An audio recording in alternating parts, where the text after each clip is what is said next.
ఈ కౌశిక్ రెడ్డి ఒక ఆంబోతు లెక్క వ్యవహరించి ఎప్పుడు కూడా ఏదో ఒక స్టంట్ చేసి మీడియా లెటర్ రావాలనే ఆలోచనతోటి ఏ రకంగా వ్యవహరించాలి, ప్రభుత్వ కార్యక్రమాల్లో ఏ రకంగా మాట్లాడాలి కూడా ఒక అవగాహన లేకుండా నువ్వు ఏదైతే ఈరోజు జగిత్యాల శాసనసభ్యుల గురించి ఏ పార్టీ అని మాట్లాడుతున్నారో, నువ్వు పుట్టిందేడా, నువ్వు ఏ పార్టీకి వెళ్ళిపోయినావు, ఏ పార్టీలో చేరినావు అంత మర్చిపోయిన వారా చరిత్ర.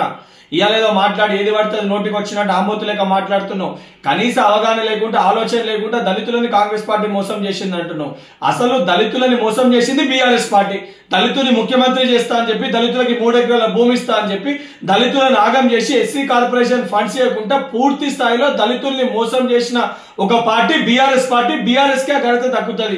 సిగ్గుశరం లేకుంటే ఇలా మాట్లాడుతున్నావు. ఆఖరికి హుజరాబాద్ ఎన్నికల సమయంలో దళితులకు 2వ విడత దళిత బంధు రావాలంటే నీ ఓట్లేసి గెలిపిస్తేనే దళిత బంధు వస్తుందని చెప్పి మాట్లాడిన ఒక వ్యక్తివి నువ్వు. సిగ్గుశరం లేకుంటే ఇలా మాట్లాడుతున్నావు. ఇప్పటికైనా నోరు అదుపులో పెట్టుకో కౌశిక్ రెడ్డి. ఒక ఎమ్మెల్యే లెక్క ప్రవర్తించు. ఒక వీధి రౌడీ లెక్క, గూండా లెక్క, అచ్చొచ్చిన ఆంబోతు లెక్క ప్రవర్తిస్తే రేపు పొద్దున నిన్ను కూడా ఇదే పరిస్థితి, రోడ్ల పైన గుడ్డలు ఒడిసి కొట్టే పరిస్థితి వస్తుంది.